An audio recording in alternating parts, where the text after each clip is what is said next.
Bobby classic cuisine কিচেনে তোমাদের সকলকে স্বাগতম। আজকের রেসিপি হলো কিভাবে অল্প তেলে ফুলকপির দোরমা বানাতে হয়। তাহলে চলো আজকের রেসিপিটা শুরু করি আমরা। ফুলকপির দোরমা বানানোর জন্য আমরা কড়াই বসিয়ে দিলাম আর কড়াইতে দিয়ে দিলাম সর্ষের তেল। তেল গরম হয়ে গেছে, আমরা ফুলকপিগুলো ছেড়ে দিচ্ছি। ফুলকপিগুলো কিন্তু আমরা একটু আগে ভেজে নেব। ভেজে নিচ্ছি নুন আর দিয়ে দিচ্ছি হলুদ গুঁড়ো। নুন আর হলুদ দিয়ে ফুলকপিটাকে খুব ভালো করে আমরা ভেজে নেব। গ্যাসের ফ্লেম কিন্তু রাখবো মিডিয়ামে।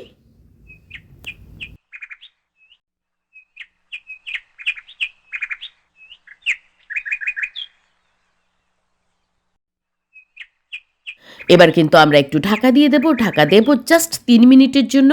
গ্যাসের ফ্লেম থাকবে লোয়ে। 3 মিনিট হয়ে গেছে, আমরা ঢাকা খুলে নিচ্ছি।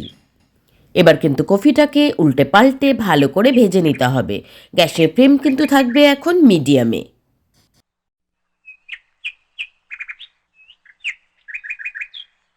আমাদের ফুলকপি ভাজা হয়ে গেছে, আমরা কিন্তু ফুলকপিগুলো কড়াই থেকে তুলে নিচ্ছি।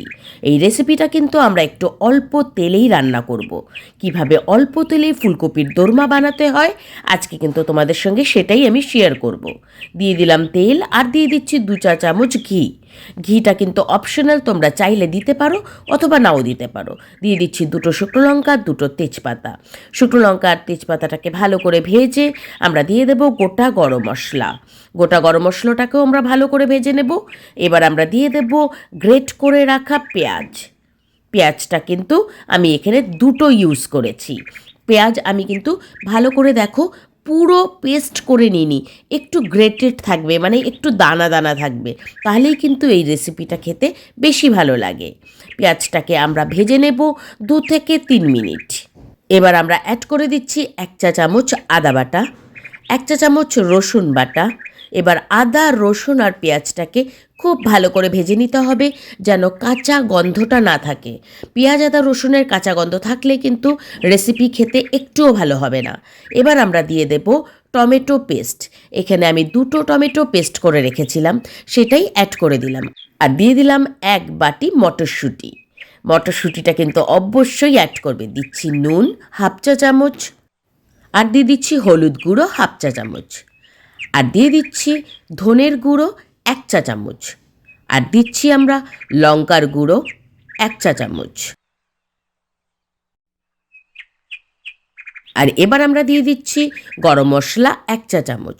ভালো করে সব ইনগ্রিডিয়েন্টসকে মিশিয়ে নিতে হবে আর খুব ভালো করে কষাতে হবে, যেন কোনো ড্রাই স্পাইসেসের একদম কাঁচা গন্ধটা না থাকে। খুব ভালো করে কষিয়ে নিতে হবে।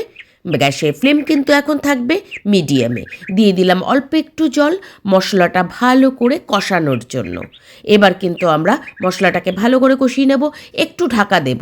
ঢাকা দিলে না মশলাটা খুব ভালো করে সেদ্ধ হয়ে যাবে। ঢাকা দিচ্ছি জাস্ট 2 মিনিটের জন্য। গ্যাসের ফ্লেম ছিল লোয়ে। 2 মিনিট হয়ে গেছে, ঢাকা আমরা খুলে নিলাম। এবার কিন্তু আমরা মশলাটাকে খুব ভালো করে কষিয়ে নেব মিডিয়াম টু হাই ফ্লেমে। খুব ভালো করে কষিয়ে নিয়েছি। এবার আমরা দিয়ে দিলাম 1 চা চামচ চিনি। চিনি কিন্তু অপশনাল, তোমরা চাইলে অ্যাড করতে পারো অথবা স্কিপও করতে পারো। আমাদের মশলা খুব ভালো কষানো হয়ে গেছে। অ্যাড করে দিলাম ভেজে রাখা ফুলকপিগুলো, আর এবার একটুখানি জল অ্যাড করে দিলাম। এবার সব ইনগ্রিডিয়েন্টসকে খুব ভালো করে মিশিয়ে নিতে হবে। এই ফুলকপির দোরমাটা কিন্তু একটু মাখো মাখো হয়, এটা কিন্তু বেশি ঝোল ভালো লাগে না।